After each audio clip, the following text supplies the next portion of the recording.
For more than a decade, FTI has strived to become the leader in the aftermarket performance transmission and converter industry. We've joined forces with McLeod driveline components under the leadership of Top Fuel Funny Car pilot Paul Lee, and now have a larger distribution network, more resources, and more power. Come see us in the pits and ask how you can join the FTI family. It's not cheating, it is the competitive edge. It's time for an inside look at the most powerful motorsport on the planet. WFO Radio, NHRA Nitro. This is WFO Radio. Hey everybody, welcome back. WFO Radio is back on the air. Hopefully everybody is ready for a little Circle K 4-wide Nationals at zMAX Dragway. I'm Joe Castello, and this will be race 2, or the second half of the 4-wide mini season for 2023. So it's going to be great. Looking forward to it. Certainly hope nature gives us a break. Later on, we will all join together and try to alter the cosmic energy that makes things happen so that we get a great weekend of racing. Just looking at the entry list already, 23 Camping World Series Pro Stockers, 23. Are you kidding me? 21 Pro Mods, 20 Factory Stock Showdown machines. It's going to be great. 18 Top Fuelers, 16 Funny Cars, 17 Pro Stock Motorcycles. What is it? 18 Top Alcohol Dragsters. So the fields, the entry lists are already looking great. Ma Nature, please. Please. Now, tomorrow on the show, we got Tony Stewart going to join us to talk about his big win and his chance to sweep the 4-wide mini season. So make plans for the 1 o'clock hour. I believe around 1:30. We will specify. It might be one of those shows that starts at 1:20. But just click the bell, subscribe, get a reminder, follow the podcast, download the mobile application so that you know exactly when Smoke is coming on the show. And we're going to expand beyond Top Alcohol Dragster and just have a general conversation about NHRA and what's up and being announced one of NASCAR's 75 greatest drivers of all time, all the great things that has happened for Tony in the past couple weeks. That will be tomorrow. We had Dallas Glenn at the end of last week. Matt Hagan, unfortunately yesterday, I was going to try to get Hagan, but I had that medical procedure. I am alive, and the results were great for everybody that reached out to me. And I mean this as honestly as I possibly can. Thank you so much to everyone who, on Twitter and email, a lot of people that I don't know just reached out and said, hey, good job, or you'll be okay, or kind of just tried to calm my my nervousness about having said procedure that you have to have when you're 50 years old. Now it's 45, et cetera, and so on. Thank you, everybody. I appreciate that. Sorry we didn't get Hagan in yesterday, but I have a feeling he's going to win a lot of races. He's traveling tomorrow. So we got Smoke instead. Now, I want to tell you about the people who make it possible for me to go WFO like I do at the very start of every show, and then we'll bring on Alan Reinhart, the voice of the NHRA. We're going to talk good news. We're going to talk bad news. We're going to talk about everything that's out there in the ether of the National Hot Rod Association and the sport of drag racing. But first, I got to tell you about Bernie's, Bernie's.com, BURNYZZ.com. You should be hitting the website. You should be checking them out for when you need to buy or sell a classic muscle car or an exotic. They've got a giant inventory. Maybe you want to sell yours on consignment. They can do that too. Or maybe you're looking for the right person who you can trust for your frame off restoration, that car that's been in your family for a long time and you just don't trust anybody. I know how that feels. Call Josh, call Bernie's. They've got a great program up there and an amazing and beautiful shop that I can now speak from personal experience. It's a mind blower. Bernie's.com. Follow the social media. If you don't believe me, get started. Phillips Connect, Phillips-Connect.com. Smart Trailer Technology. Justin Ashley out there. Got a couple of wins and a couple of first-round losses in 2023. Which way will it go this weekend? Well, he's going to be part of the big NHRA versus NASCAR grudge matches on Thursday night. That's open to the public, which is a great move. Let's get some NASCAR fans out there to see the Bellagio of drag strips. Justin is going to be in the mix. But if you are checking out the smart trailer technology from Phillips Connect, you're always winning because you've got sensors that can keep you on time and over the road safely, whether it be lamp detection, weight detection, brake signals, tire pressure, weight, load, and lift, all of these things at phillips-connect.com. And if you'd like a personal introduction, I can make that happen. Joe at WFOradio.com if you're in the transportation industry. Phillips-connect.com is the website. FTI Performance Transmissions and Torque Converters like Spring Fling Galat is getting started now, right? Today at some point. That number 1, number 2, dot 90, top dragster, top sportsman, pro mod. You just don't have to go far to see those FTI decals in the winner's circle because they have a fantastic product. They're located in Florida. FTI, of course, Florida Transmission Incorporated. So easy. FTI. Go to FTIperformance.com. If you've got a question, give them a call. And of course, as with all of our sponsors, tell them you heard about it on WFO Radio. And big thanks to Paul Lee and the folks at FTI for coming on board. The folks at Foggett. It's all about the folks, right? Foggett. I was in desperation the other day. I had some rusty studs on the front of my truck. And what am I going to do? Penetrating, Foggett got on board, and I kind of used a sledgehammer for something minor, but I went for the Foggett, and it was very helpful to me. But it's really for the inside of your engine. That's what it's for, to protect the inside of your very high dollar race engine. They've got a contingency program. You should definitely sign up for the Foggett contingency program because it is a great product that solves a need. And the need is at the end of the race day, you put your vehicle away in the trailer, because where else would you put it? And it gets a lot of condensation, certainly in the cylinder walls. You don't want microscopic corrosion to take root on that beautiful and perfect cylinder home that you work so hard to achieve. So go to Foggett.com, get on board, and I'm seeing a lot of decals out there. So a lot of people are doing it. So check them out, Foggett.com. And we're going to have Gary and we're going to have Steve on the show real soon to talk a little bit about the product and why it is taking the drag racing world by storm. Hopefully the sprint car guys and everybody that races something is in on it too. Like they are Total Seal piston rings. We just did a new podcast, Hidden Horsepower. Check it out. All the feeds, their Facebook page, their Facebook group, their Total Seal YouTube channel. We have got it all covered. Lake Speed, Ben Strader from EFI University, and Dyno Don McCaskill, who does the dyno work at Shaver Racing Engines. They do a lot of 410 sprint cars, and it's a very deep dive into, dyno technology and theory, but they had a great time and we're laughing the whole time. Go to totalseal.com. You can pick up the podcast there. But if you need rings, to me, I know there are other companies, but are there really? Totalseal.com. From Pro Stock to Formula One, Total Seal has got rings in competition. So check them out. Later on in the show, I'll tell you how you can join the Patreon VIP Listener Club. So many out there are doing. We picked up 5 this past week. 5. It must be the Hear It From Heiner show.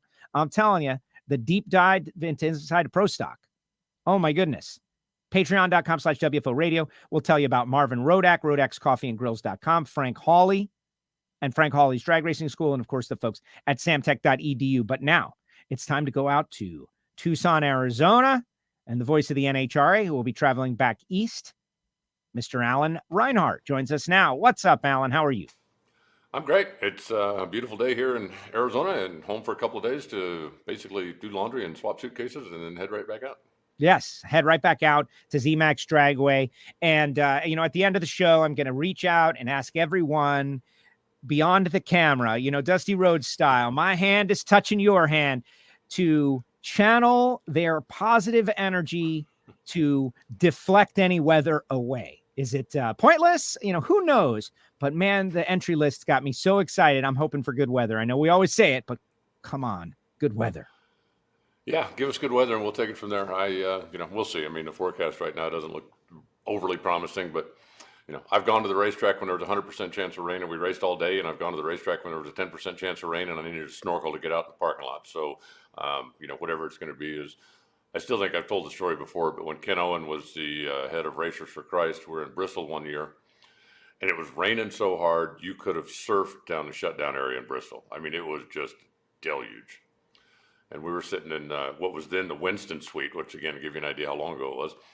And I said, "Hey, Ken," I said, "aren't you the guy that stands down there every Sunday morning and thanks God for this beautiful day?" And he said, "You know I am." I said, "Well, shouldn't you be down there right now shaking your fist at the heavens going, 'Yo, God, we're trying to race down here. Give us a break.'" And without taking a breath, he said, "It would appear that the farmers prayed harder than the racers did this week." And I said, "Yeah, okay, I got nothing for that." Yeah, that's a good one. Yeah, but you know what? I mean, I've learned over the years, I'm not going to worry about stuff I can't control. I know people that are probably having ulcers today because what if we don't do this? What if we don't? And it's like, you can't do anything about it. You know, we're going to show up and we're going to make the most out of it. And I'm sure that one way or another, we will get the race into conclusion and we'll rock on down the road towards the next one. Exactly. We're going anyway. You got to go.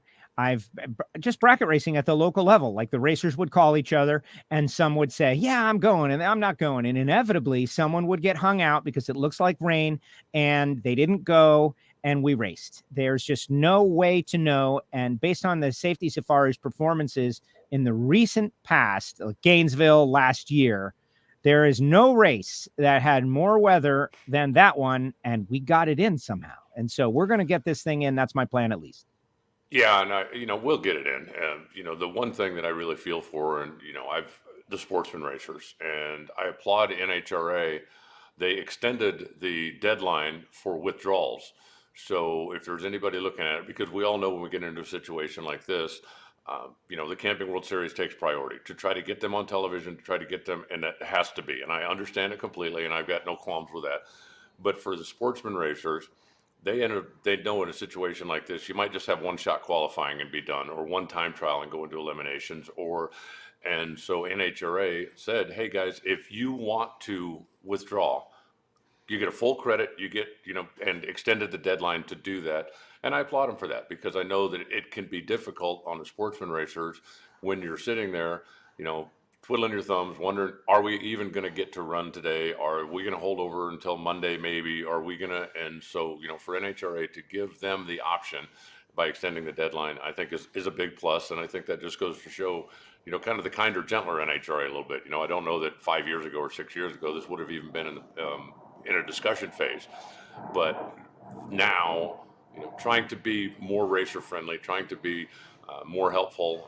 I think that's great for everybody, and we'll just have to wait and see how it all shakes out. But I do applaud NHRA for giving racers the option. It's like, look, you're looking at this, we're looking at this. We're going to give you extra time to make the decision, and whatever decision you decide to make, if you want full credit, we'll give you full credit, and we'll see it whatever event you want to attend later on in the year. Absolutely. It's different for Lucas Oil Series racers that are coming from far off, distant areas. It's, taking off business, closing the doors of their business, et cetera, and so on. I get it. And pro racers, on the other hand, you got to show up. That's it. That's part of the job. That's where the job is. This one, White Alligator Racing going to be out there. Jerry going to be out there. I don't know who this is, right? Because you have to sign in the Facebook group, but I'm going to use my powers and say that maybe it's Tim Kalungian out there saying what's up. And I texted with Jerry. Jerry's excited. We're going to talk about the race, but bad news comes first here on WFO. Like when people say, do you want the good news first or the bad news first?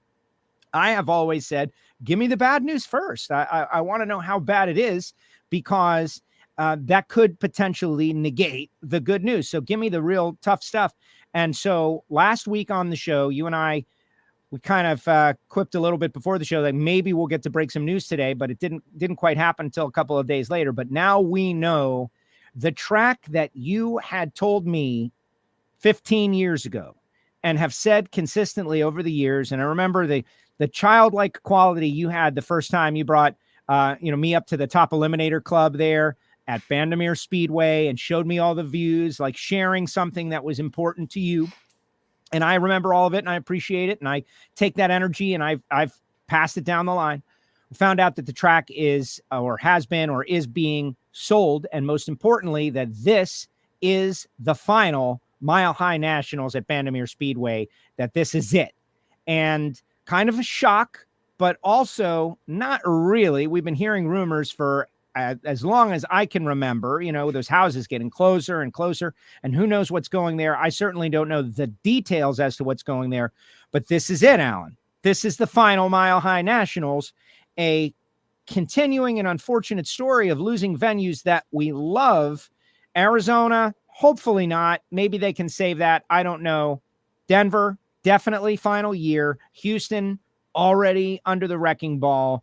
Georgia, already under the wrecking ball. Englishtown, already under the wrecking ball, mostly. Tough story. But at the same time, I don't know what we can do about it other than just take it and move forward. Well, there's nothing we can do about it. And, the racetrack was being encroached on. You talked about the fact that, there's been rumors forever and ever and ever. The Bandimere family has fielded offers for at least 15 years. And when I say fielded, I mean, somebody would call them and go, hey, do you want to sell the place? And the answer had always been no. But you end up getting, and, I've been going there long enough. You've been going there long enough now. You've seen the encroachment, right? Every year when you get there, it's like, wow, those houses are getting a little closer. And wow, that neighborhood wasn't there last year. And wow, they're moving in. When I first went there, you couldn't see a house from the racetrack. And now they are all but right across the street. So I think the writing is on the wall. I thought it was very interesting. One of the stories that I read, I'm not sure if it was NHRA or Competition Plus, but the Bandimere was talking about the fact that, they haven't really had a 20-year plan for a long time. They've had a 5-year plan. And then in 5 years, if we're still here, then we'll come up with another 5-year plan, because they could see, literally, they're getting encroached on. And it finally got to the point where, as I understand it, and I don't have any inside information, but from everything I've read, they got an offer that was substantial for the land. And they understand, watching the houses get closer and closer, that it wasn't going to be long before they were getting run out of town anyway. And, 65 years is a pretty darn good run. And I had a discussion with somebody the other day that, I would never sell if it was me. And it's like, well, tell me what business has been in business 65 years in the same location. And there aren't a lot of them. And, will something come out of it? I don't know. If you read the report, the Bandimeres have been looking at land and looking at options and looking at other things. If somebody was willing to, become a partner, become an investor, they certainly are not opposed to continuing on, but they're also looking at the fact that, they had a heck of a run for 65 years. And, at some point, all good things come to an end. So I think I might be more emotional about that place than I was, walking out of Phoenix thinking I may never come back there, simply because, as you pointed out, I've said for years, if, we want to go to a new track, go to Denver, because it's amazing. And that is a place where I went and did my television debut over 30 years ago, which, solidified my career.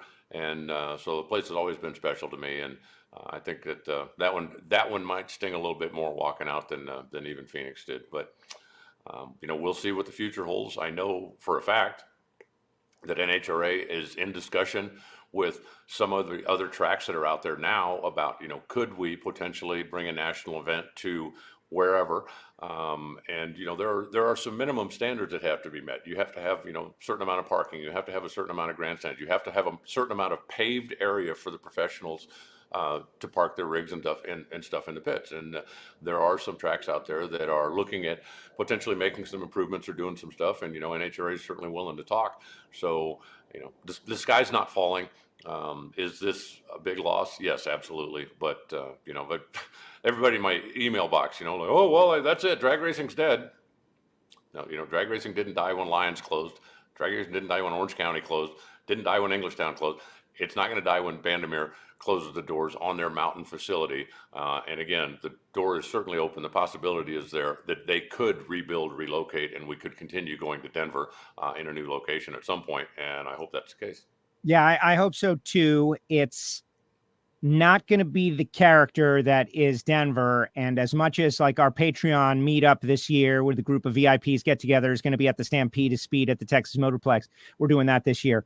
But obviously, everyone needs to go to Denver. Like, this needs to be the appropriate goodbye for this facility. It is unfortunate. And, I've got a lot I want to say, Alan, that.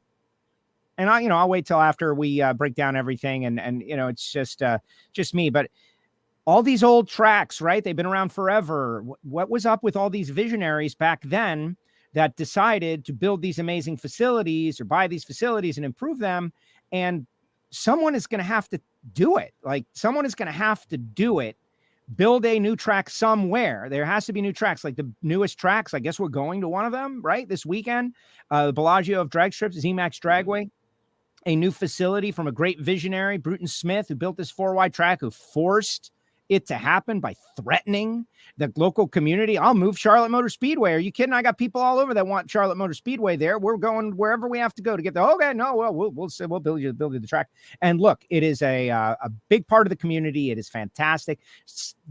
You know, I don't know if it's the Bandimere family because they have already put in 65 years, but there are a lot of people with a lot of money. We need the visionaries to go out there and find some new land outside of Houston. Where is it that we can go that's a little bit of a drive where we can still claim Houston as our market?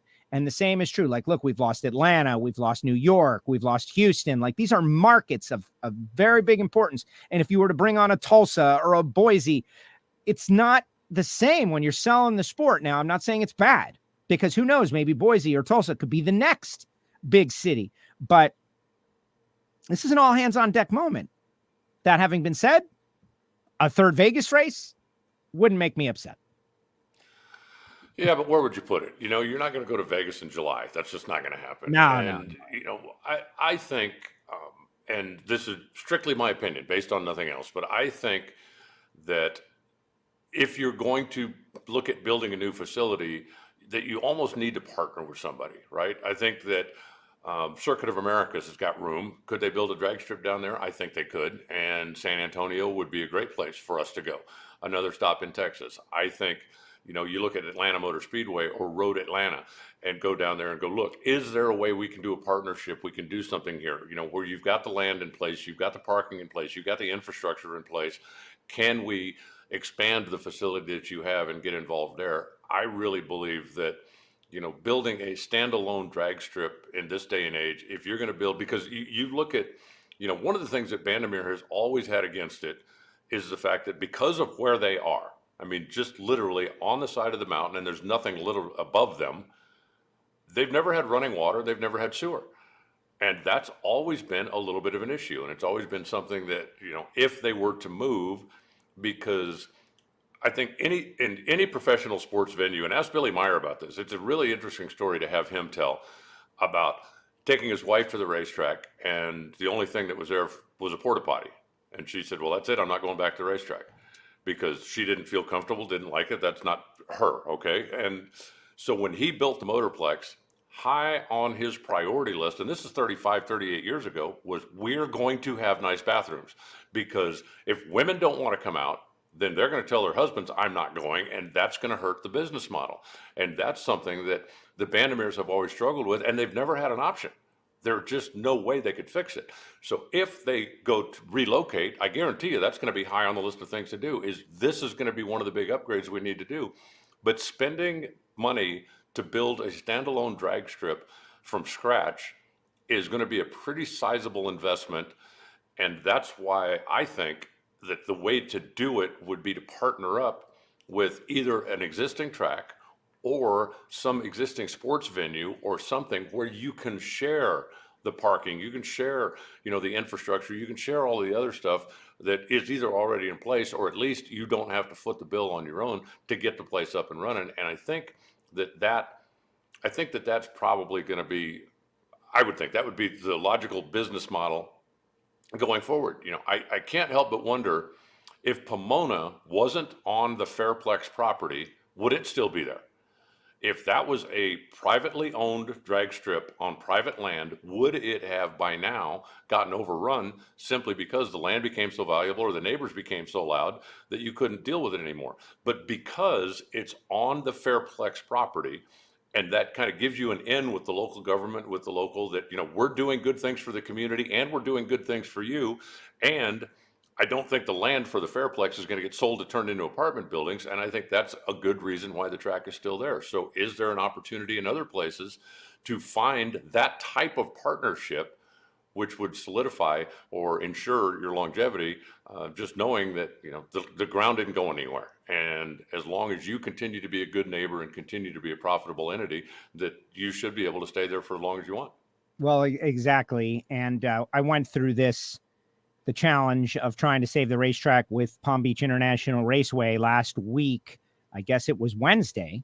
It was the final meeting, right? What I understand, and Madeline Marconi, who you know, and the WFO universe knows, was unable to be there. And so I got a couple of text messages like, hey, this meeting is tomorrow. This is last week. Might have been Thursday, but I went up there, and it was a specially appointed magistrate to kind of officiate, to judge between the county, which had already denied site plan changes to change the racetrack to a distribution hub. The word logistics was thrown out there. And that's what a lot of these racing facilities are becoming. And I'm going to share why in a second, just so you know, in case any lawyers are out there like monitoring what I'm saying. This is obviously armchair and unofficial, so do not quote me, but I'm going to paraphrase. They like these racetracks for distribution hubs. They like them. They are seeking them out because they make an easy transition to what they want to do. It's an easy transition. So for all the race fans out there, and I appreciate watching the numbers go up. Thank you for sharing the show, guys. That's how we grow. We're fighting against the algorithm here, and you guys are doing a great job. Thank you for that. But it's not an accident that all these racetracks are being, let's call it, targeted for purchase, because there's been race cars on the land, and it's not like pristine wetlands, and it's not like there's a lot of environmental concerns with the soil and all of that. No, man, this was a racetrack, and it could easily be a truck parking lot after being a racetrack. And most of them have ingress and egress, et cetera, and so on. So we made our speeches. I was one of 5 people that got up there and was able to make a case. The facility had a team of lawyers there and experts on traffic flow, on the environment. It was a very intimidating situation. But several of us, Mark from Murray's Speed and Custom, a big South Florida speed shop for 50 years, was there. Everyone making their case. And my case was basically this. There is only one of these. They talked about the different potential sites for warehouses and distribution hubs, and they had options. This one was what they deemed to be the best, but there were other options. But for the racers, for the people who want to keep kids off the streets, who want to teach them the values of NHRA drag racing or motorsports or autosport of any kind in general, this is the only place. And the facility had said, we tried really hard to make money. We were open 40 to 50 events a year. And I made the case like 40 to 50 events is not enough. Homestead Miami Speedway has over 200 events a year. They're doing something 200 days out of the year. And so if you're only open 40 to 50, that's not really trying to make money as a drag strip. And so they will make their ruling before May 3rd. And it's not like the commission doesn't have to listen, but they're probably going to listen. And so we're going to see. I don't know if it's good or if it's bad, or I think it's going to be a very tough fight. But this is happening all over the country. Distribution hubs, everyone is buying online. They're looking for warehouse space.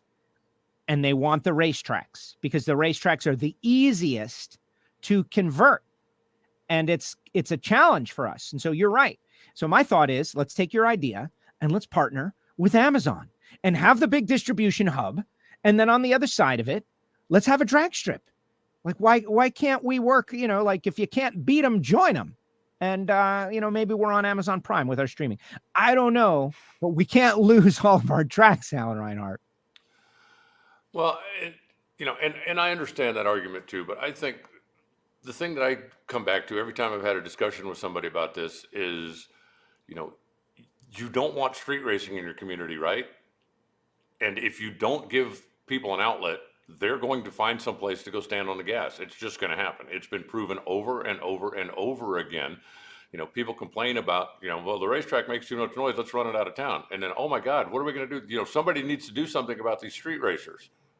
Well, you did. You closed their park. I mean, if you go tear all the grass up, and then you're going to get mad at the kids that are playing stickball in the street now because you took their park away from them. And I just think that from a community standpoint, that's something that a lot of people don't necessarily consider, especially on the political side of it, is the ramifications. If you close a baseball field, do you think people are going to quit throwing a baseball around? If you close a park, are people going to quit kicking a football back and forth? They've got to have a place to take this activity. And if you don't give them a designated place, then they're going to end up, out on the edge of town on a dark street at midnight on Saturday. And it's happened over and over and over again. I mean, and then the communities hate that. So there's got to be some kind of, I would think from a local government standpoint, you've got to understand that the racetrack is providing a pretty big service to the community just by being there and being open. And as far as being open 40 or 50 days a year, I bet Jeff Foster would love that, because he's worked 50 days in the last month, I think. But they have figured out that, if we're going to keep this thing rolling, then we need to keep it rolling. And it's not, you're not going to have 200 drag races a year, but open it up and have a car show, open it up and have a swap meet, open it up and find something to do other than drag racing. And especially if you can find stuff to do during the week, right? If you're not going to run drag races on Tuesday night and Wednesday night because you're trying to be a good neighbor, so you're going to keep the noise on the weekend. Okay, I mean, whether it's a drive-in movie, whether to do something, but if you have a venue and you have that piece of property and you have a stadium, there are things you can do with it other than run cars down the racetrack. I would love, and I said years ago, I would love to have the opportunity to be the general manager at Chicagoland Speedway, because if you can't make money with that place, then you should be you should just be out of the money-making business, period. The venue is spectacular, and there are so many things you could do with it. And I wish that, they would just open it up and let somebody try. Yeah, well, we're going to try, and hopefully we'll go back there. And this is the clarion call to everyone out there. We mentioned Tony Stewart is coming on the show tomorrow. He had that great clip that went viral for me on TikTok, like hundreds of thousands of views. Get off your butt and go to the track. And that's what this is all about. In Palm Beach, the debate is, did they want to make money, or did they know that, it's better that if we don't make money? And that's really what the debate is. Was this a real estate investment from jump or not? And one will never know. With Bandimere, this was a family that served in drag racing for 65 years, that got made an offer that they can't refuse. And I agree with you, Alan. Like, it depends on who you are and what your, status is. But if you've got a chance to level up like that, you take it. And if they can build another track, that would be wonderful, right? But they've got their, lives and retirement and all these things to think about. And the term made him an offer he couldn't refuse. It comes in here. All right, but let's move forward. This is something, though, that will be consistently discussed, because we have two conflicting energies going on.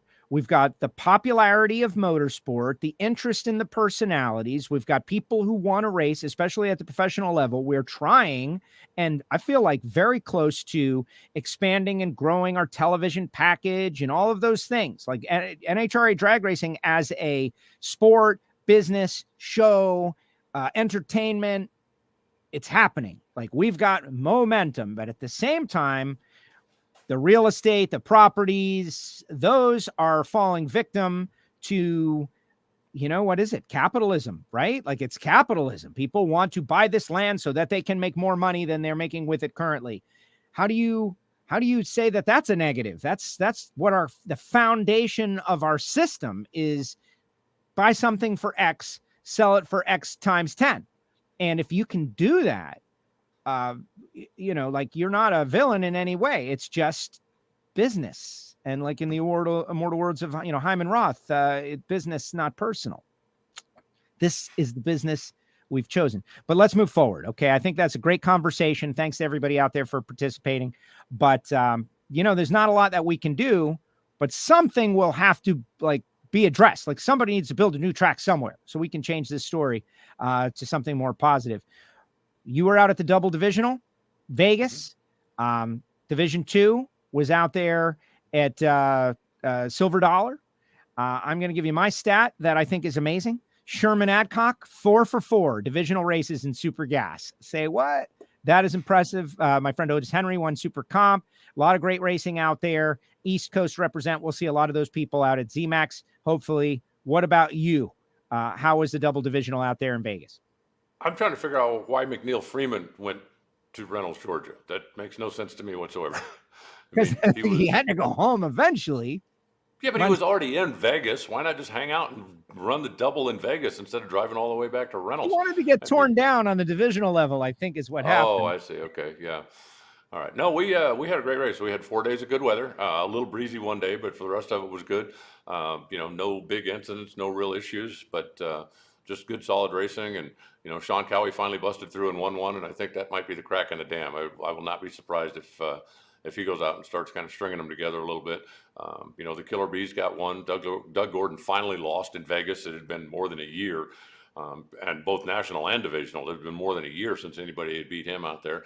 Looks like Killer Bees are starting to get back on track. Kyle Rizzoli stayed red hot. He won the first half of the double, and overall it was just whatever it was, 600 race cars or so total, and really good, solid racing for 4 days. Jeff Foster and his team just do such a great job with the track, and Mike Rice was out there still working with Matt DeYoung, getting him up to speed as Matt being the new division director, and just all things considered, it was a really, really good weekend. It was a fun weekend of racing, and we had one really late night, but other than that, it was just a good event from top to bottom. Excellent. Well, good on you. And Jeff Foster, does he get to take a break now, or is there something else planned? Like, this guy has been flat out for a month. Like you said, the 40 events that PBIR claims, he literally had that in this year already. Yeah. I'm not sure what the next big thing is out there, but they've got I don't know if it's a Mopars at the Strip or something, but they've got another big something coming up. Their mentality out there is exactly what I was talking about. We have a stadium, we need to use it. And even if it's not drag racing, we have a facility that we need to generate income with, so let's figure out ways we can do it. And the variety of stuff that they do at that racetrack is ridiculous. Everything from the Electric Daisy Carnival to NASCAR to about anything you can imagine. But they look at everything simple. Is this a good proposition for the stakeholders? And the stakeholders in that case, of course, being Speedway Motorsports, and they're not afraid to jump out there and do some non-racing activities to utilize the facility that they have to generate more and more income. And I think that's the mentality you have to have if you're going to be in the racetrack business today, is that there are more things than just racing that will bring people through the gates. Yeah, absolutely. Concerts. Someone mentioned the EDM music festival. There's a lot of stuff that is out there that is possible. But I think car clubs. I think there's the grudge guys, and there's the no prep guys, and there's all these different people that are your bracket program. Not that that's bringing in tons of money, but it can if you do it the right way, and you seed the community. And they know that you're going to be there, right? So the saddest thing about Denver, I think, is like, where are those people going to go? You got a race car, you got a race car shop, you're located in that area. It's been there 65 years. Now, where is your closest option? And I know out there, like, there's not a lot, hundreds of miles. Like Jeff Shockey, who is a listener out there, he always says, like he had 5 minutes from the track, and now he's going to be like 110 miles or something from the next closest. That's tough. And so what do those people do? They sell their race car and they buy snowmobiles. They get a cabin. They get a subscription to Amazon Prime. Funny you should say that. It snowed in Denver last Saturday. I mean, like 3 days ago Saturday, it was snowing. Right. So, there are, well, I saw it. Listen, I can tell this story so well because I have had it happen multiple times. Miami Hollywood Speedway, 15 minutes from my house, major market, major track, closed up. Saw the welders and the engine builders and the chassis guys and the parts shops and friends. Heads by Rick moved to Vegas, closed his shop, moved to Vegas. He's got a shop still right next to the track out there. South Florida is a beautiful place to live. It's paradise. It's amazing. But if you're a race car guy and you just closed the great racetrack, people are going to move. And they did. And now West Palm, same deal, closing the track. People are going to move. People who want to be there. You're losing people in your community. And in Florida, we've got a lot of people moving into the community, but it's a different kind of people, right? Retirees, they want to ride around in their golf carts in the villages and, do whatever they do. But anyway, I digress. Let's talk about something positive. I apologize to everyone for the negative talk here at the start of the show, but such is life. WFO is what's real, and this is it. Let's look at Charlotte. Speaking of doing interesting and fun things, NASCAR versus NHRA, grudge racing, Justin Ashley versus Tyler Reddick, Antron Brown versus Bubba Wallace on the track, and a test and tune that is, according to the story, it sounds like, people can be involved. That is a great usage of the track, and to me, a great promotion to get people who might not go normally to see the facility and be like, wow, maybe we'll come tomorrow. I agree. I think that, being able to get somebody to come to your racetrack that maybe isn't a regular, just to see it, right? Get a taste. And, as I've said over and over, give us a chance. If you come out and you spend a Friday or Saturday with us and you decide that it's not for you, it's too hot, it's too loud, it's too this, it's too that. Okay, I understand. It's not for everybody, but give us a chance. And for the racetrack to go through this, to put together a promotion, to hopefully draw some NASCAR folks out there to get a look at what we're doing, and to hopefully get some of the community to not have to pay to get in, right? You just come on out and check the place out, and hopefully they will come out and go, now that I've seen this, I'd kind of like to see what it's like for real, and that they'll come out and buy a ticket. So I applaud Greg Walther and his staff for doing that. I think it's terrific that they came up with an idea to try to, just give somebody a taste, right? Come out and see what we do, and then we'll see if we can't hook you and turn you into a customer. Yeah, you give it away for free at first, and then it's when you start to charge. It seems like a good business opportunity. Now, there will be a donation to Speedway Children's Charities to get in on Thursday night, but I think it's going to be an interesting program. And, NASCAR's got a ton of fans. We're experiencing the Tony Stewart effect right now. And I think tickets are up, and a lot of those fans are coming over to sniff around drag racing, and hopefully they like it. Smoke is on the show tomorrow. He's going to be back in action trying to do the 4-wide sweep. Just looking at the entry list, great stuff. Pro Mod back in action only the second time this year. I'm excited about the bounty that Lyle and Stevie Fast have got on Chris Thorne, to force him into stage first. I don't know if he's going to collude with his competition and just go in first and split the money. There's always danger in those kind of things. Manny Bajinga on Brian Lone's NHRA Insider podcast says, I will not stage first no matter what against Chris Thorne. I will be disqualified. I don't know if that's a good idea, but it's got me talking about Pro Modified first, man. So I'm excited to see the Pro Mods back. Yeah, and there might be a little bit more of a surprise for the fans for Pro Mod. I'm not going to let you in on it here, but you'll just have to come out and see. But no, it's going to be good to see Pro Mod back on track. We saw him in Gainesville and haven't seen him since. And I don't know about you, but I'm, every week it's like, oh, geez, another week. Oh, geez, because they're fun cars to watch. They're exciting. They got some big personalities in the class. And especially when they do it 4-wide, when you've got different power adders all up there and everybody's got a different agenda and everybody's got a different routine, it just adds even more to the mix. So I'm really looking forward to seeing them get back on track. Here's a question that has been bantered out a little bit, and I let's address it, right? Because I don't think we know, maybe I don't know the answer, but when the Mission Foods Too Fast, Too Tasty Challenge was initially announced, we said everything but the 4-wide races. And it made sense to me right off the bat because, hey, it's a 4-wide race. But that having been said, one quad with the last 4, you just run one quad. Stan says, why didn't we just make the Too Fast, Too Tasty the final quad of qualifying, and whoever wins that wins the bonus, and extend it to the 4-wide races? Since you've got 4 cars and you've got 4 lanes, wouldn't that have worked? What do you think of that? Yeah, I guess it might have worked, but I like the fact that they're sticking to head-to-head traditional drag racing for their promotion. Because instead of just, okay, one run for the money, you've got to come back and race the person you raced last week. And if you can get by that, then you still have to race somebody else in order to get paid. I like the fact that, the Mission Food Too Fast, Too Tasty Challenge was, just focused on the traditional 2-wide drag racing. And I'm okay with taking a couple of weeks off. I'm looking forward to when we get back into Chicago and we get to mix it up again. That'll be the first time we get to do it with the motorcycles. Yes, exactly. Bruce is out there, says we need some nitrous cars. Tricky Ricky is going to be out there. He's on the entry list. I chatted with him today. He's got Blower Bob Gardner going to be helping him out this weekend. So Tricky Ricky says he just runnered up, went red in the final round at PDRA at VIR, and he's coming to win. So it's going to be kind of interesting. And, William says that Lyle is running.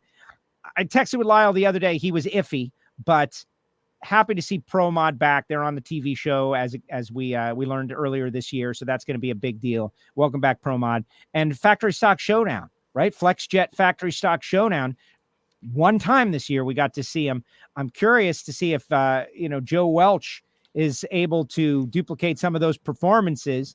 That was really wild to see Joe out there in that Challenger just stomp the field in a way like we haven't seen in a long time. Well, I'm sure he's going to be back and ready to go again, as are the rest of the FlexJet Factory Stock Showdown guys. It'll be good to see them all back on the racetrack. You mentioned Lyle Barnett. I don't know 100% one way or another if he's going to race, but I'm pretty sure that everybody's going to know he was there by the time the weekend's over, whether he races or not. So, he's another one of the big personalities, one of the fun guys in the category. And like I say, I'm sure everybody, by the end of the weekend, everybody's going to know he was there.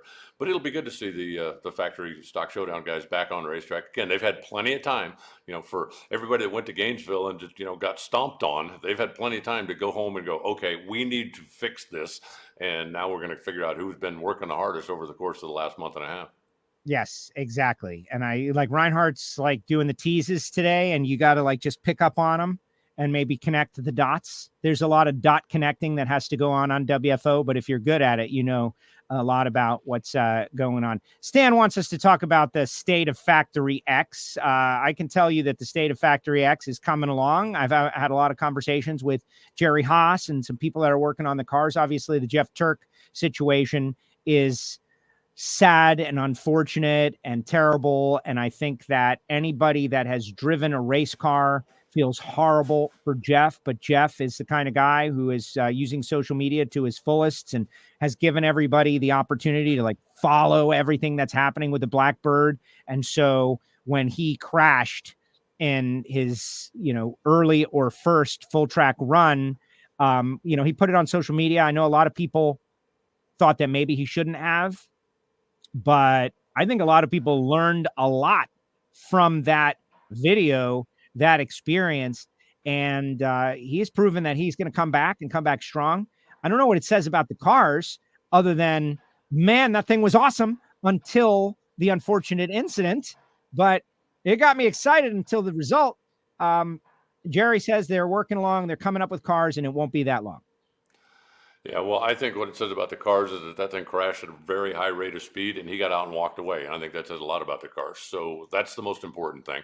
I hated it too. When I heard it, I cringed. And then when I saw the video, I just oh my God. Because anybody that knows Jeff, I mean, he's so dedicated to this stuff, and he's such a good guy, and he's got his heart and soul poured into this thing and trying to make it work and trying to be successful, and understanding that he really is one of the pioneers. I mean, he is a guy that was going forward when a lot of other guys were still kind of lagging back, waiting to see, well, what's it really, what's this, what's that? And he was going out there and making the investment. So, I hate that he had the big setback, but I look forward to him being back on the track. I believe, and I could be wrong, but I believe there's still going to be at least one in Charlotte. At least they were talking about it within the last couple of weeks, coming out and making some exhibition runs. The objective originally was to have two of them there. And since Jeff isn't going to be there, I don't know for a fact, but I believe that there still may at least be one out there to make some exhibition runs.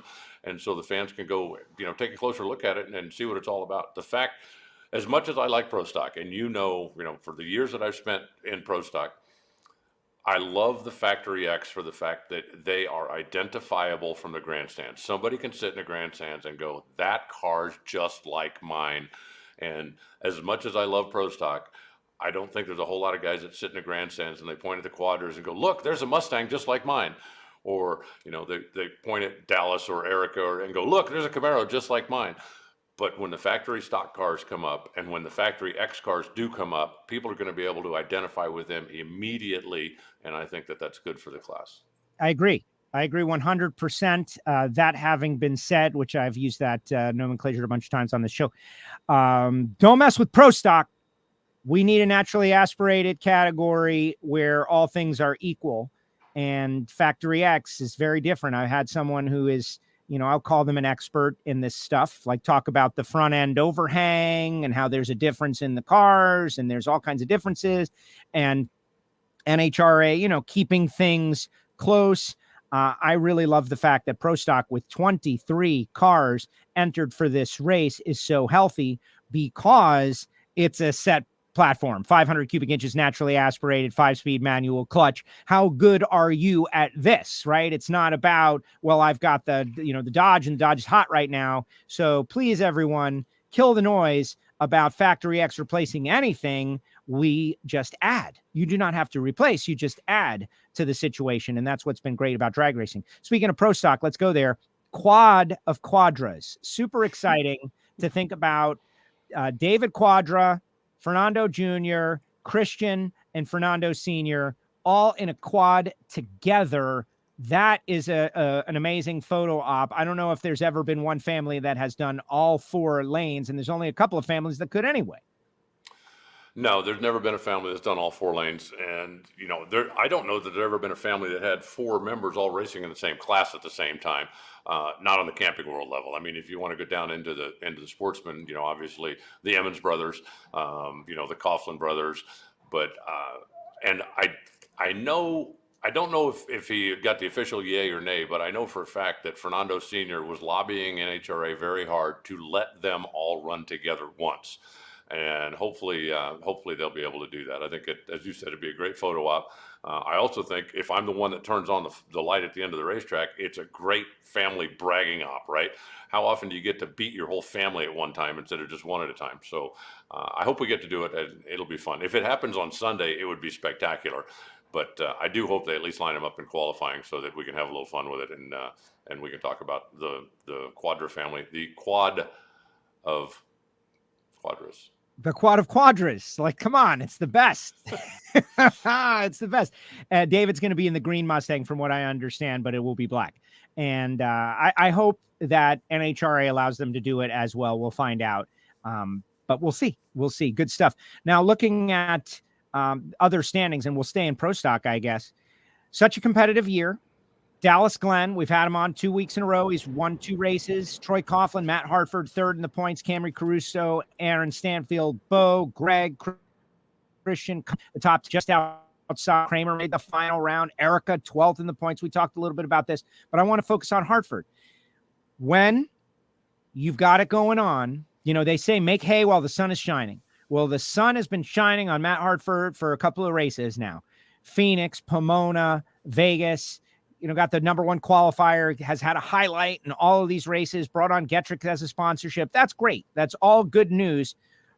As long as you keep building, and get good, strong performances. I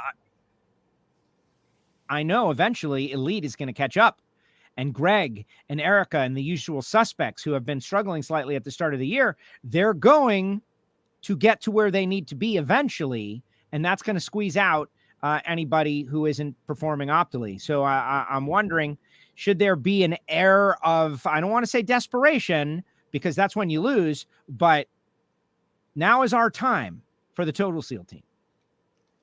Well, I think Matt's got the best car underneath him that he's ever had in Pro Stock right now. And, yes, he needs to find the winner's circle, and I really believe that he will sooner and not later. You look at how many times do you think he's replayed the Las Vegas deal in his head, right? And I think that he's going to go into Charlotte with a little bit of a chip on his shoulder and a whole lot of focus. Won't be the least bit surprised if he comes out of there with a trophy, but I think Matt's going to win sooner rather than later. He's got a car that's really good right now. And as I said, I think he's got a chip on his shoulder. So you put those two things together, and I think that he's going to end up in a winner's circle pretty quickly. Well, we shall see. And that's why you run the races. Dallas has said he's had the best car that he's ever had. Troy Coughlin has been competitive. I talked to Aaron Stanfield's guys, Big Al and Casey. They were very confident out there in Vegas.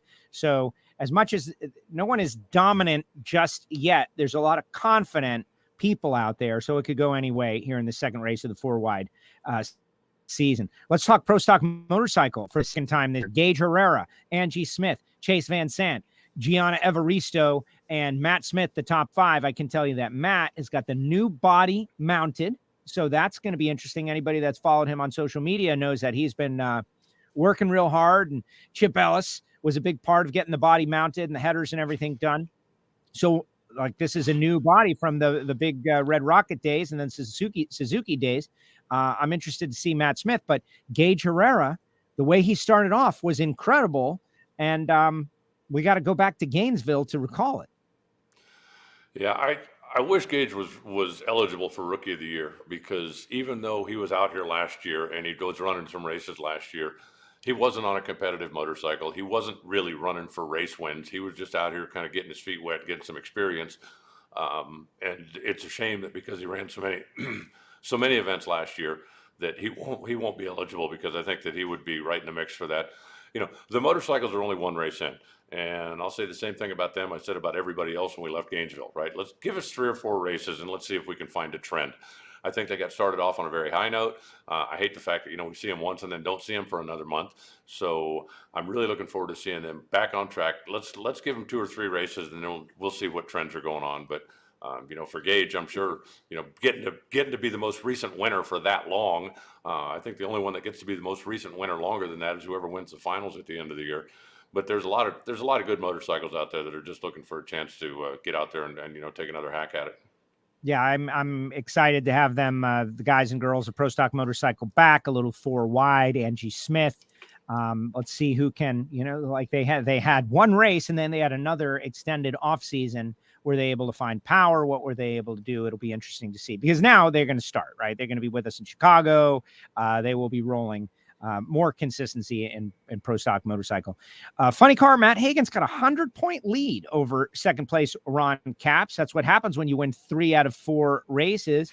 Standouts in category, you think about Alexis, you think about Chad Green. They're having great seasons so far. Alexis, an annoying out for her out there at the 4 wide. Robert Height, annoying out there. Bob Tasca, fast cars, capable cars, unable to punch it into the winner's circle just yet. Robert has, but to me, that showcases what we got going on in Funny Car, perhaps the most competitive of all categories.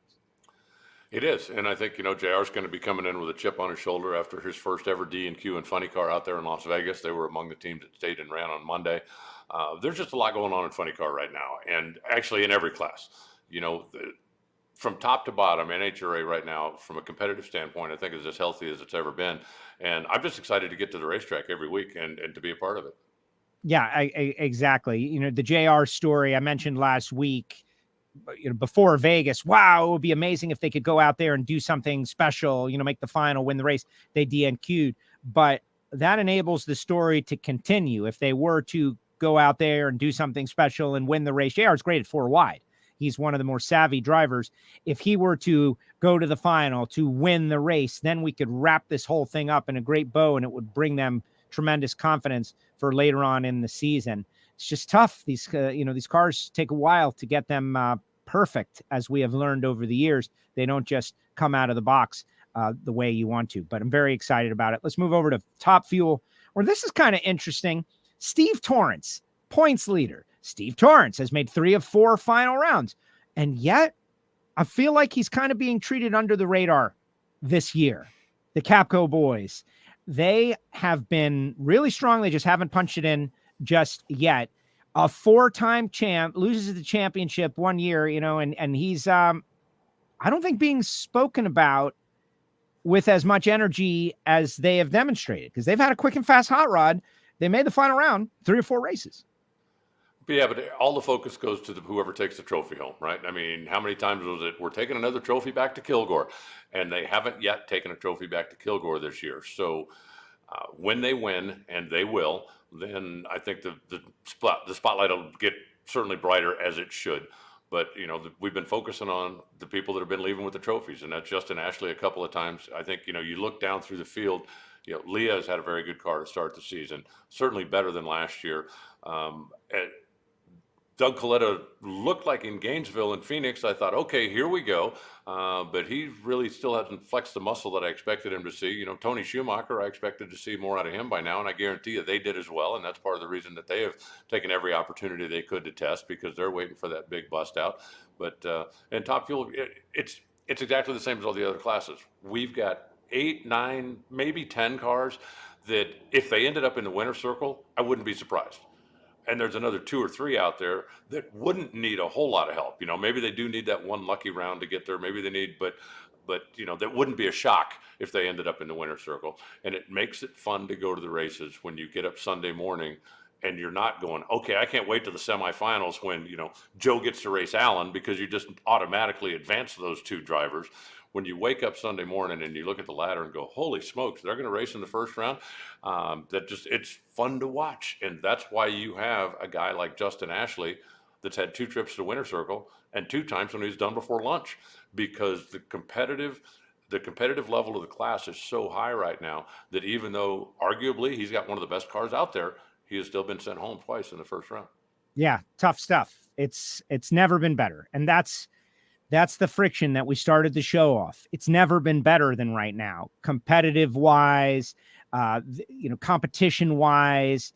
Some might say personality wise. You've got this wide ranging group of interesting people all battling it out. You've got the youth involved. You've got all of these things at the same time that there are other things pulling against us and causing strain on the sport. It's just the juxtaposition is amazing. Alan, great job. Any final thoughts as we get ready to go to Charlotte, zMAX, Circle K, 4 wide, and conclude the 4 wide mini season, 4 wide drag racing for 2023? Give us good weather and we'll take it from there. And I'm looking forward to also seeing the NHRA versus NASCAR thing. I think it's a great cross promotion. I think Greg Walther, the head of the Speedway, being down there in the middle of NASCAR world, he is given the opportunity to do some more stuff. And I think when he reached out to some of the guys and said, hey, how'd you like to come be a part of this event? Probably didn't take a whole lot of phone calls for him to get guys that wanted to come out and do it. So I think that's awesome. Yeah. Well, I don't know who it was. It was Slugger who posted about the big softball game that happened 10 years ago. And you piled on talking about the play-by-play guy didn't understand what you were doing. And it's like, that's anybody who meets Alan for the first time. He doesn't understand what he's doing. And then once you figure out Alan Reinhart, then you go like, oh, this is what this guy's all about. Well, were you at I don't remember if you were at I was there. I was WFO or I was XL. I forget. No, I was early WFO when that happened.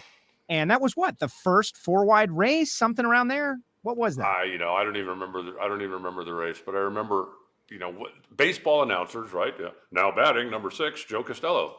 And then they just sit there and, and whatever happens. And they're like, okay, now batting, number 10.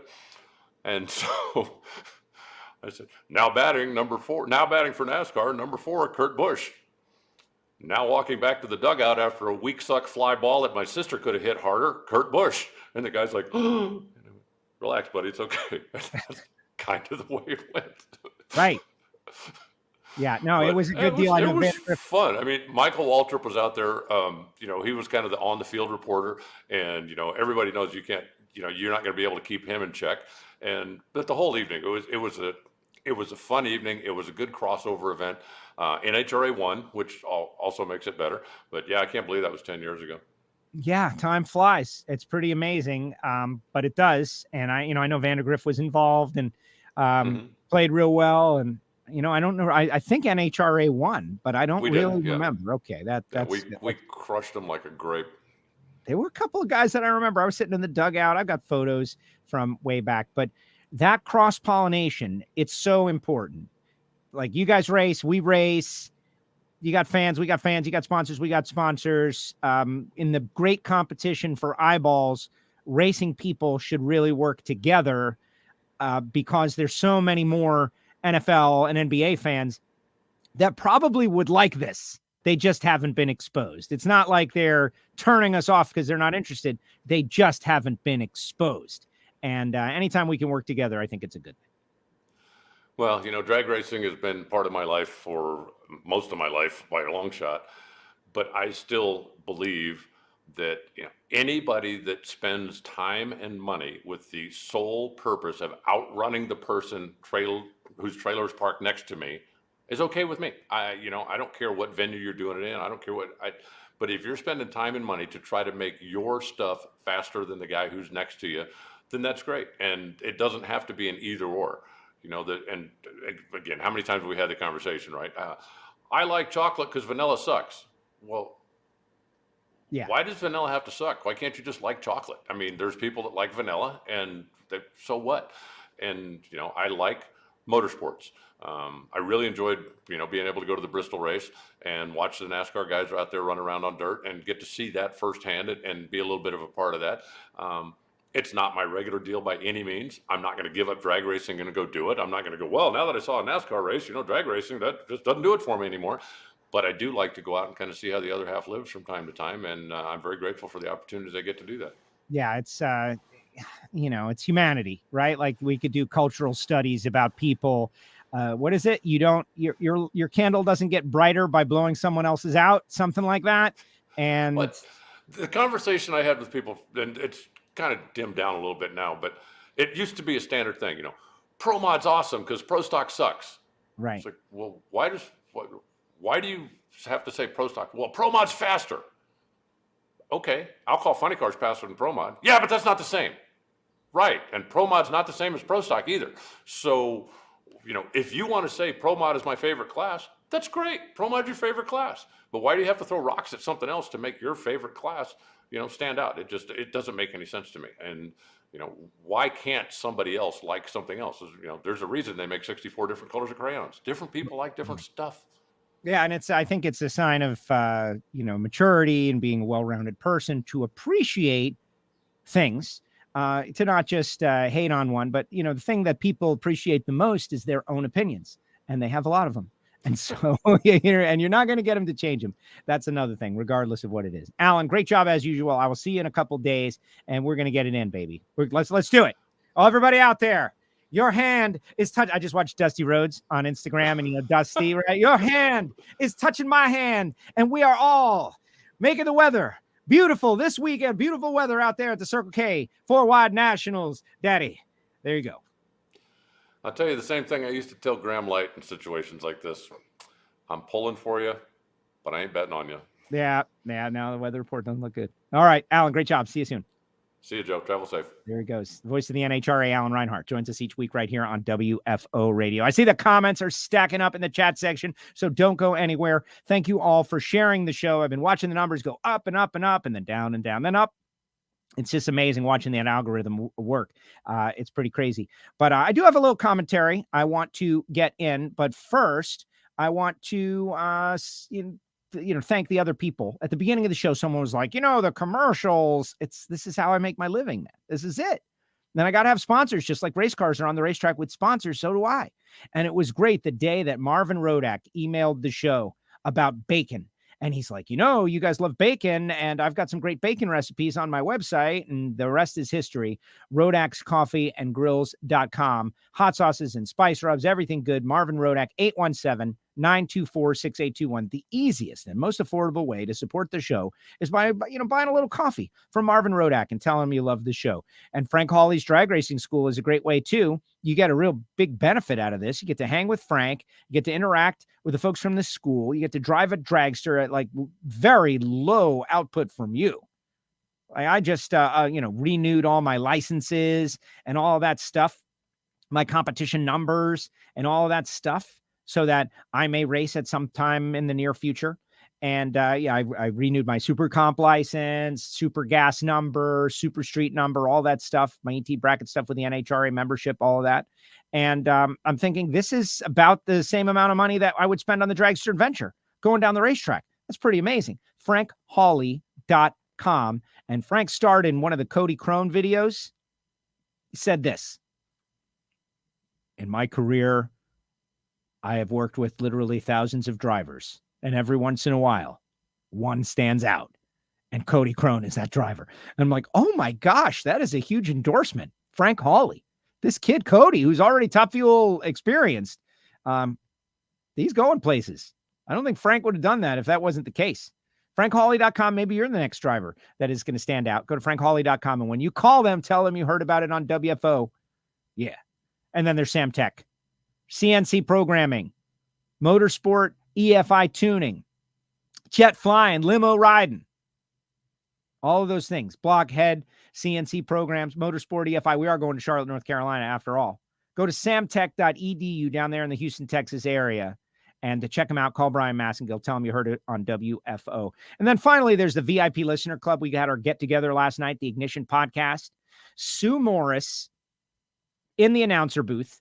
That's amazing. We had so many just great stories from our Patreon Listener Club. The Hear It From Heiner show, everybody likes it except for one person, which is amazing. That's great ratings. Patreon.com/WFO radio. If you'd like to join the VIP Listener Club, we got some brand new listeners. They did not get Monday Motivation this week. They're probably greatly disappointed, but I was having that big medical procedure, which I will now tell you like a rapid fire and get your comments on a whole host of subjects, including the 4 wide. We'll do about 5-10 minutes of this. Number one, I had a lot of people reach out to me about my medical procedure, which, I turned 50 years old, as many people have. Chad Green came over. It's like, man, happy birthday. It was weird how many people came up to me recently, because my birthday was in January, and they remembered to say happy birthday to me. Like, wow, it's a long time ago, long and forgotten. But I guess the 50 thing was a big deal. But when you get to a certain age, you got to do certain things. And I had made the appointment when I turned 50, but then my friend Fuzz died of colorectal cancer, and that really got me on the chip.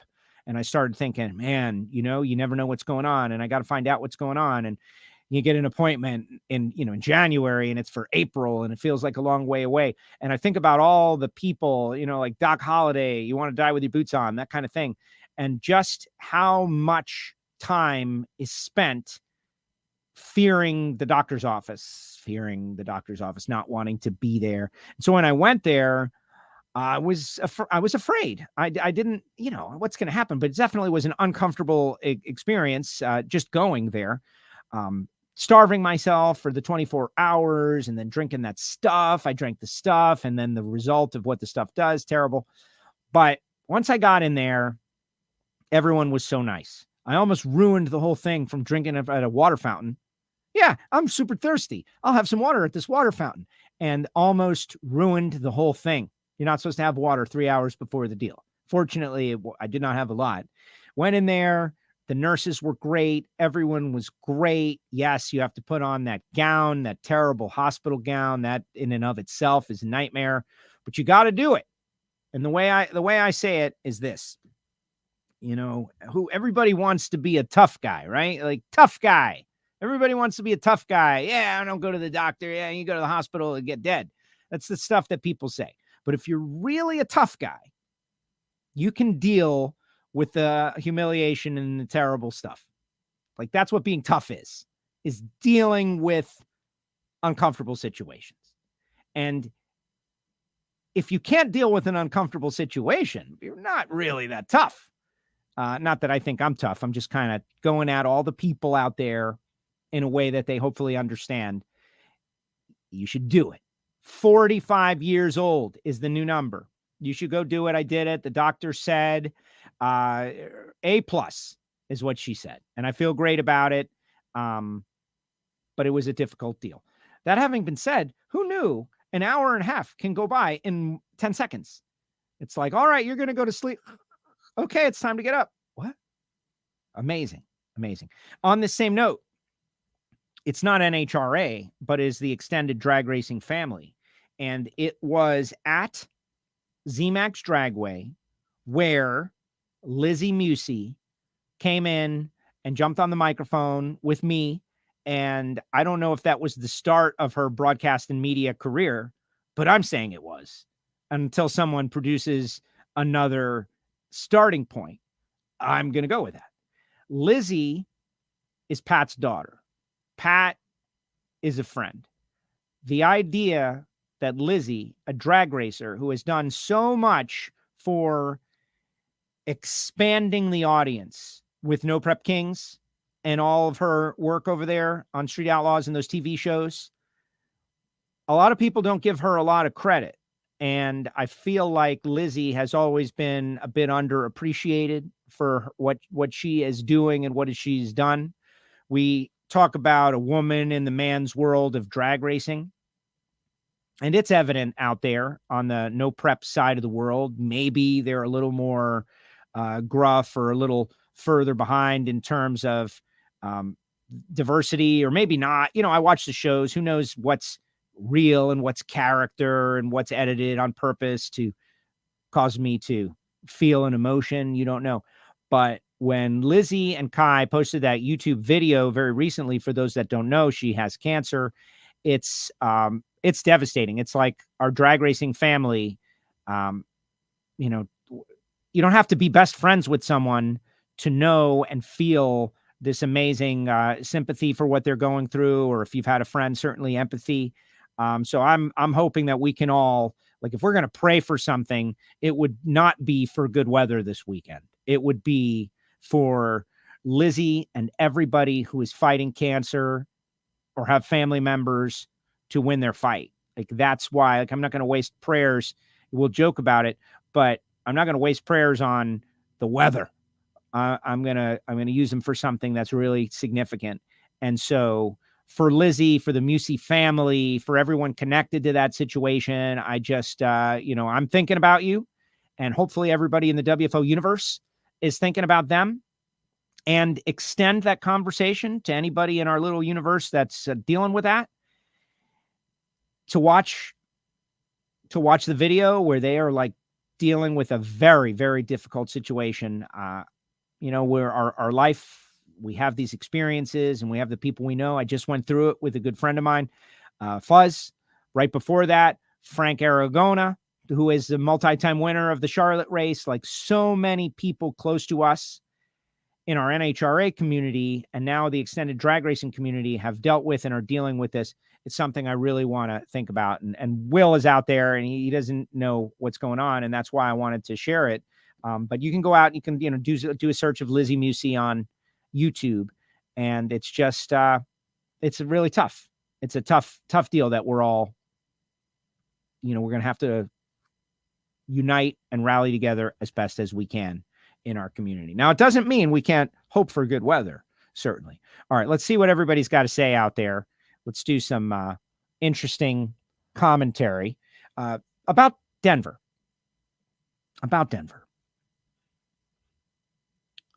When they built these tracks, Denver, Bristol, all of these tracks, Palm Beach, I'm thinking about, like, what was going on in the world and why. I know there were so many fewer people. The population was less, the land was plentiful, but I fly a lot and I look out the window and there's a lot of open space in the good old US of A. There's a lot of open space. What was going on then that made so many people decide that they were willing to risk money to build this thing that is a drag strip? And why, when we have more people with more money than ever before, more people have more money than ever before, there's more millionaires and there's more billionaires and there's more access to capital than there has ever been. There are more people with access to the technology to do these things. You hear the old stories of, who was out, the Knapp family out there on the tractor, and the tractor is getting stuck in the mud and they're doing that. And why were they doing it? And if you haven't heard that story, go back and watch the International Drag Racing Hall of Fame. Richard Knapp talking about, the family and breaking down into tears, and we're not going to make it, but they made it. And they built something that lasted half a century and then continues to provide for the family after it was sold. Where are the people who want to do that now? Where are the people with the courage to do it now? Are we really going to say that it's that bad of investment? Well, no, it's not. Because the land that is in the middle of nowhere that you will be purchasing in 50 years, your grandkids are going to sell it for 100 times what you paid for it. That's something that we're pretty confident about. The population of the United States, it's going to continue to go up. We are going to continue to grow and expand and need more space. And so maybe this is a cycle. But if it's going to be a cycle, we need people willing to participate. I would love to, but I am not that well capitalized. But in the Houston area where there's millions of people in an auto street racing problem, there's no place that a smart investor could go and participate and build something that could host a national event and also keep kids off the streets and also be a concert venue or a job fair or a place for TV commercials to be shot. Like, come on, there's 1,000 ideas. Where are those people? Why were they so plentiful in the 1960s? What was happening then that's not happening now? People have more money. We could go like, what was the top tax rate back then compared to now? You could talk 100 different ways. Why then and not now? They're making muscle cars. We got people who want to race, and we know how to do it better than ever before. Those guys, they were just taking a random chance on something that was totally not proven.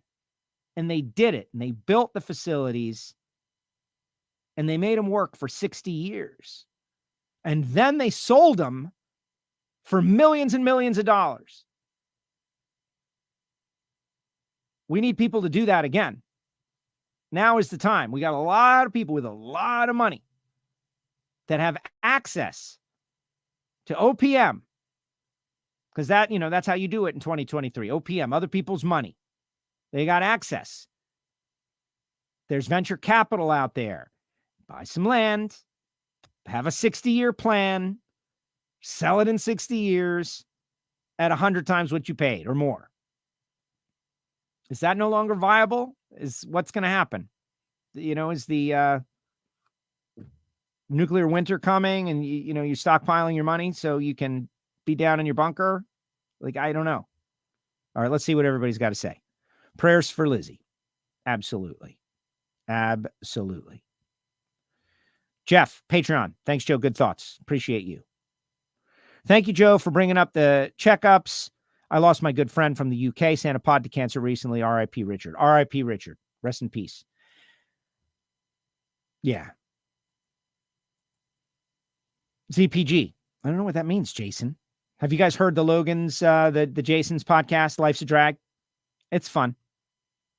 They're giving up all the secrets of the restaurants, though. I don't know what I feel about that. Giving all the deets. It's fun, though. Well, and what they did was on Life's a Drag, like they really pitted. It was really interesting to see how they read the Alex Laughlin tweets and then the Sean Langdon response tweets and how they were really like setting up this tremendous acrimony between Langdon and Laughlin and the Twitter stuff.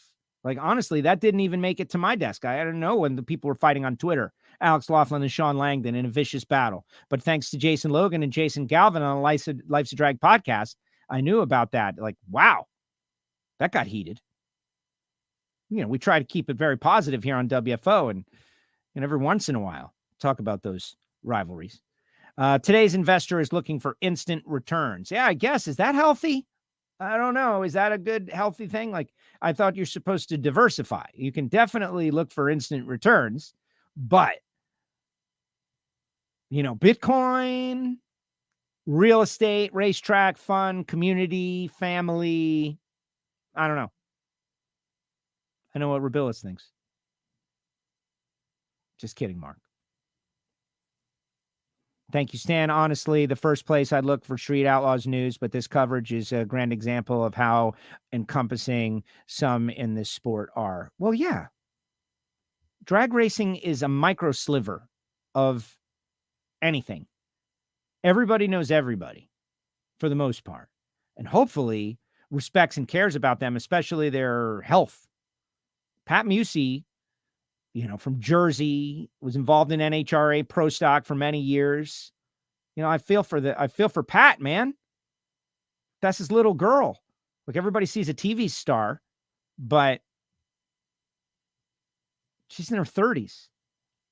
That's not like, I don't want to say what's supposed to happen, but that seems unfair to me. Return on investment is the issue. The investors have to make money. And what they didn't, they are. Like, I think, Jeff, and I appreciate you losing the track. They're making money. Money is being made. Investors have to make money. Yeah, investors will make money. Money will be made. You buy a tract of land that's nothing in the middle of nowhere. You make it something, a destination. Wild Horse Pass, perfect example. All these different facilities that were once in the middle of nowhere, but then they became the middle of somewhere. And then you sell them. And then you do it again. That's the deal. We need the cycle. Zero population growth. Exactly. Like zero. Like China. We'll have the one China policy, right? The one child. You can only have one junior dragster per family. That's it. Sorry, Richard. Becky gets a junior dragster. You've got to be the crew chief. Brian, look at here in Detroit, the Motor City, by the way, still no premier national event level track here. Last big hope I know of was late 1980s with the potential Detroit Motorplex never happened. Yeah, I agree. Well, Norwalk isn't that far away from Detroit, from what I understand. And then there's US 131 up there near Grand Rapids, which I've been to once, and that's where the Laganas go and run their match race every year. That is a beautiful track. And there were some flirtations, I think, with NHRA, but they've got a very limited season so far north. But you never know, right? Logan says they love the drama. They do. On the Life's a Drag podcast, they love the drama. Yeah. By the way, Jason Logan, how about all the love I'm giving to you guys in your brand new podcast? Who loves you, baby? All right. Art, I got diagnosed with cancer a couple of months ago. And Joe, I am in treatment right now. Art, positive energy, bud. I know you're not the only one. It's very tough. It's very, very tough. And all I would say is keep your spirits up. Positive energy. Positive thoughts. And do whatever your doctor says. Jimmy, my mom passed away from cancer in 2018. It's been 4 years. I'm so sorry, Jimmy. Blake doesn't like that NHRA is losing national event tracks. I agree with you, Blake. Roscoe P. Coltrane says, we need a crowd-funded racetrack could pay dividends to the investors. Yeah, I don't think people in the crowd are that. They got that kind of deep pockets. You need somebody who, I don't want to put anybody on the hook, but we got some people that are near billionaires in our sport. They know how to do this. I'm talking crap. Reinhart's talking crap. We're all down here just with hopes and positive energy and willingness to work.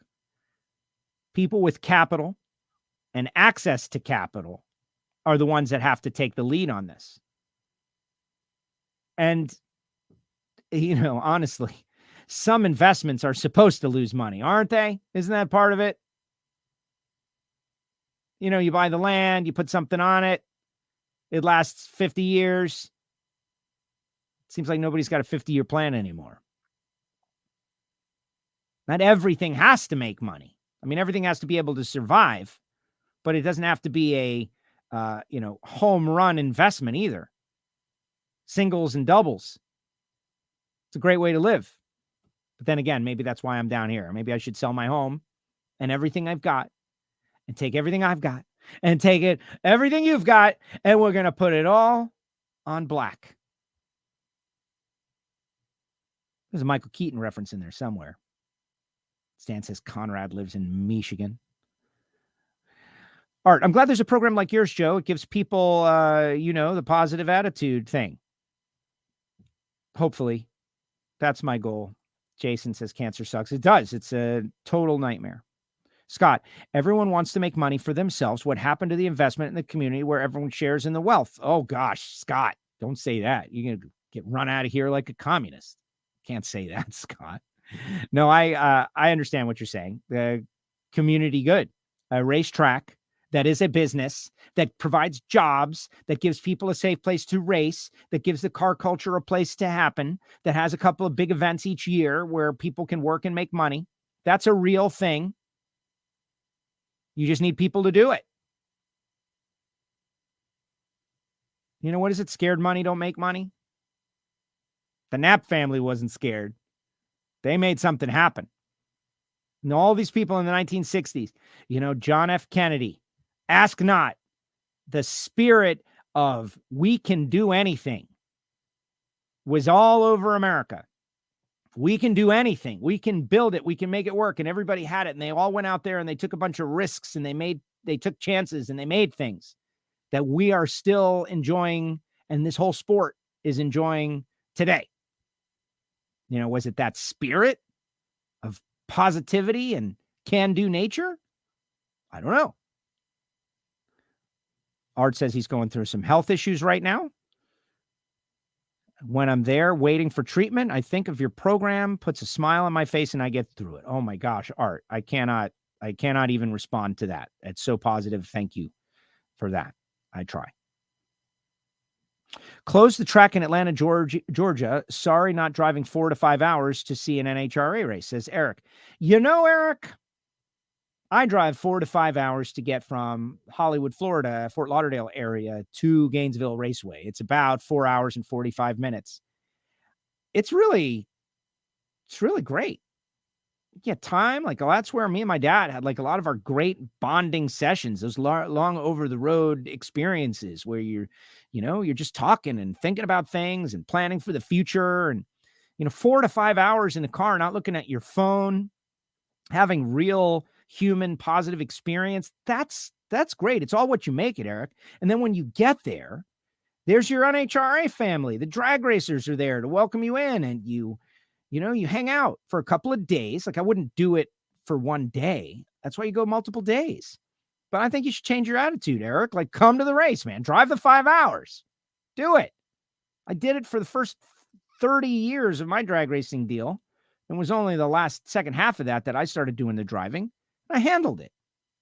I say it's very well worth 4 or 5 hours of driving. And I got the receipts to back it up. Jimmy Ryan. I still got a picture of you and me from last year at Sonoma. Oh, Jimmy, that's awesome. Hope to see you again this year. Remember, the Western Swing is reversed this year. We go Denver, Seattle, Sonoma, which is really interesting. And there's a lot of possibility of what could happen. Should I go straight from Seattle to Sonoma? I feel instead of flying back and forth? Interesting. Or play the lottery and buy a track if you win. I'm playing the lottery, Monica. It's not working out, Monica. It's not working out for me, the lottery. I'm trying. I'm just not doing it right. How many actual NHRA sites are there now after Denver closed? Go count. I would say go count. There's still quite a few. And they're going to look for more things that work. But what you're losing with the loss of Bandimere is the track with the most character on the tour. The character carved into the side of the mountain, the beautiful view, the everything associated, the golden block parties. We had so much fun out there. To lose that, whatever you build, it's not going to be the same. You think about, old Yankee Stadium, and they tore it down and they built new Yankee Stadium right next door. And they're both Yankee Stadiums, and one is new and fresh and exciting and big and beautiful and really a million times better in every way, except it's not old Yankee Stadium. And if you've never been to either, then you don't really understand. Just take my word for it. But the old place with the tight, narrow hallways for people that the tallest person was my size back then, except for Babe Ruth. There was something special. And that's true about Bandimere. And as much as our big Patreon meetup is happening at the Stampede of Speed this year, and we're going to do all kinds of great stuff at the Stampede of Speed at the Texas Motorplex, if you're going to add a second flyaway race to your calendar, make it Bandimere. Make it Bandimere. Let's see what else. William. I live near the oldest constantly running drag strip in the world. Brett Kepner has a great story of how it survived. Yeah, Brett, got to have Brett back on the show, by the way. I miss Brett. I love seeing him battle it out with people on the Facebook. Oh, man. Watching Brett attack people who say things that are slightly uninformed. It's great.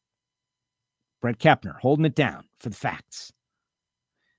Vegas is 4 hours away and now is my home track. That's tough stuff. My closest tracks are Orlando Speed World and Bradenton Motorsports Park. They're both about 3 hours and 15 minutes from me. So I feel you. We've got millions of people and a tremendous car culture here in beautiful, sunny South Florida. We've got the weather that is unequaled, and we have no track. And it's really a tough deal because I can say whatever I want here. If there was an NHRA national event in Miami, it would be the best attended NHRA event that we have because of our diversity, because of the Caribbean, the island culture, Puerto Rico. We got so many people that would come in. Look at Formula One. You know, I've got those extra tickets for the Formula One race that I'm trying to off on Facebook, and I'm excited about it. But Formula One came here, and they made in 1 year like as much money as they paid to get the thing done. They crushed it because of people flying in. Where, you know, why would you not go to Miami? Why would you not go to Las Vegas? In many ways, the two are connected, except we've got amazing beaches and they've got casinos. But yeah, it's tough. You still owe me $20 for bringing up WFO Radio at last year's finals. I don't recall that, Rick, but I'll entertain it. I don't welch on bets. Roscoe, I'll be driving 8 hours to Joliet in a month. There's one like perfect example, Roscoe, and then I'll get ready to go because I'm just going on and on. I'm using this as therapy. It's a therapy session for me. Tony Stewart tomorrow, 1:30. Everyone who loves drag racing, who is even remotely close, definitely the 5-hour window. Not only do we want you to come to Route 66 in Joliet in a few weeks, we need you. And if you cannot show up, like, I don't know what to say. Like, this is a chance to save a track. It's as simple, and this is an unofficial take. It's as simple as, if this is successful, we can maybe save the track. And if it is not successful, we will definitely not save the track. You don't have to go and give a speech in front of your county commissioners. You don't have to start a letter writing campaign and go door to door. You have to buy a ticket, show up, have fun with us. We'll all be having such a great time at this place. Can we save the track? I hope so.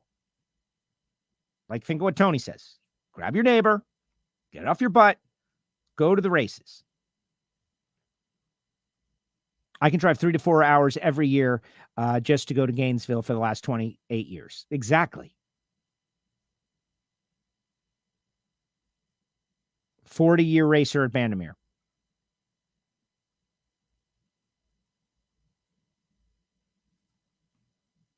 Didn't they have a bat day at the old Yankee Stadium that went wrong? Yeah, I'm sure they did. They had a lot of things that went terribly wrong at the old Yankee Stadium. It was open for like nearly 100 years. I only live 40 minutes away from Bradenton Motorsports Park and an hour and 20 away from Orlando Speedway. So I love all the recent year-round coverage. But have you been, Leah? Have you been to the track? That is really the tell.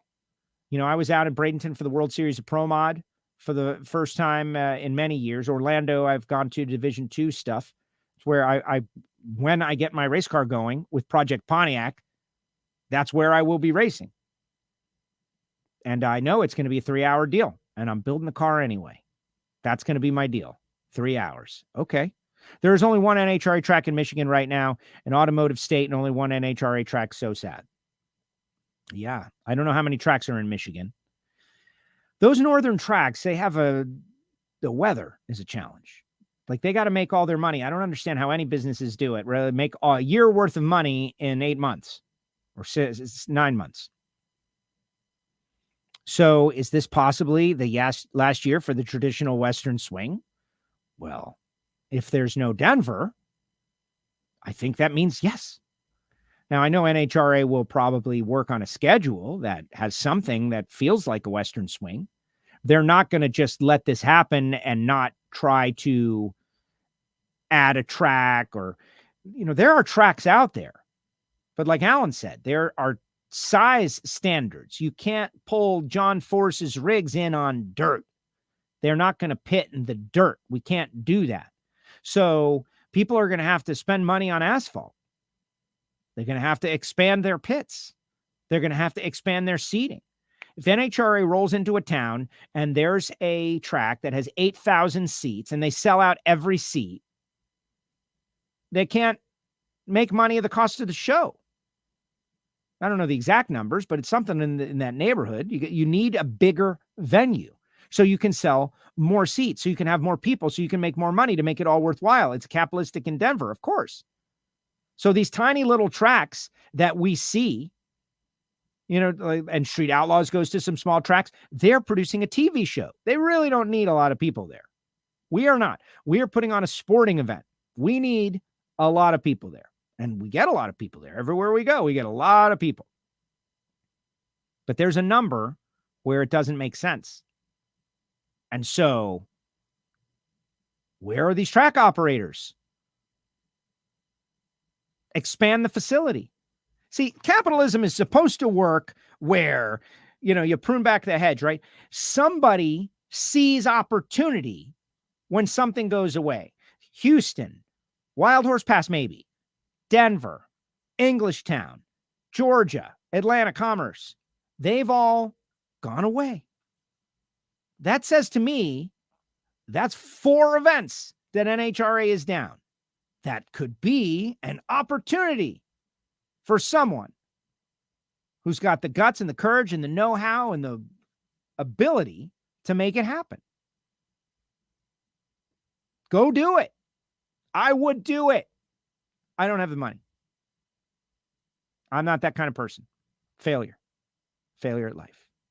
Joe, ask Tony tomorrow why wealthy people in our sport do not build racetracks. I'll ask him, Stan.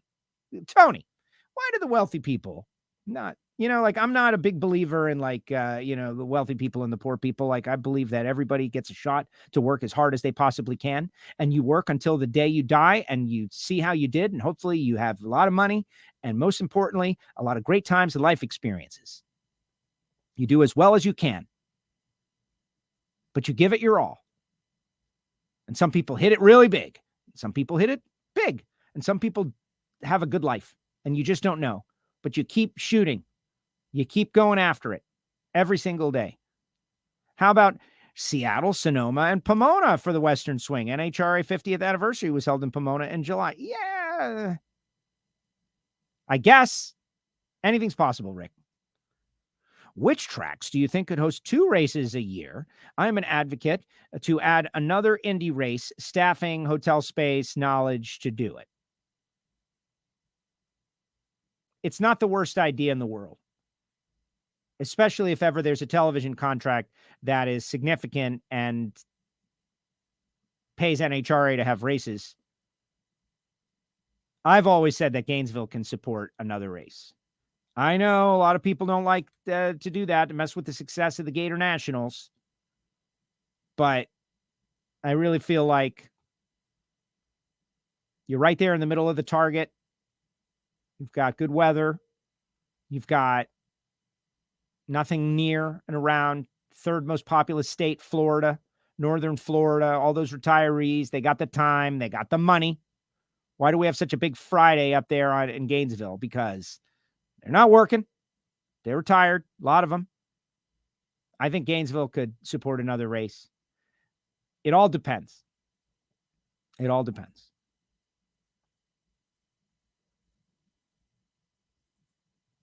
Indy's second race would also be a huge money saver for the teams. Well, that is true. We did that during the pandemic.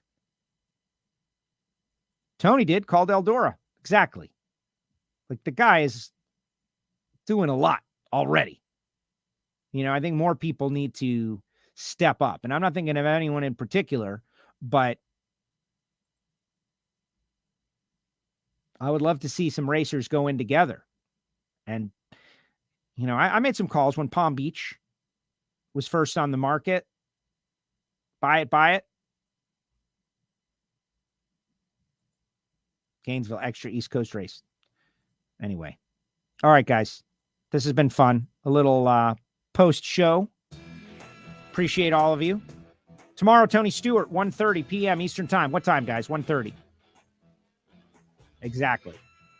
I'll be headed to Charlotte on Thursday. I'm going to go out to the NASCAR versus NHRA at the track. That's going to be kind of fun. Big shout out to the folks at Foggett. Yeah, Stan at the start of the show, Stan. I didn't forget. You don't like the ads? That's, I don't know what to say, man. Everything is sponsored. This is motorsports. We're all sponsored. And I'm so fortunate that Gary Stinnett and Foggett, Steve Williams, they use this platform to let the sportsman racers know, like, if nothing else, you know I care about drag racing, and you know I love the sport, and you know that I've kind of made it my life. So when I tell you about something, you know I believe in it. Like the folks at Total Seal Piston Rings, if you're building engines, if you're an engine builder, if you're looking for that cutting-edge technology, TotalSeal.com. Same is true for FTI Performance Transmissions and Torque Converters, and Phillips Connect for that smart trailer technology. If you're over the road, you should investigate Phillips-Connect and check them out. Talk to Justin Ashley at the track. Bernie Speed Shop, American Classic Horsepower, Josh Hart, making the final round out there at 4 wide. The Genesis, you know that whole 7-second deal. I get it. But if they wanted you to go quicker, they would have made it 6 seconds. That's what I think. Samtech.edu, Frank Hawley's Drag Racing School, and Marvin Rodak. And if you really like what you're seeing, you can join the VIP Listener Club, behind the scenes, backstage pass for WFO Radio. All right, guys, appreciate you. Remember, tomorrow, Tony Stewart be on the show. In the meantime, go get some merch. Join Patreon. You could hear it from Heiner. Talk a little pro stock. WFO.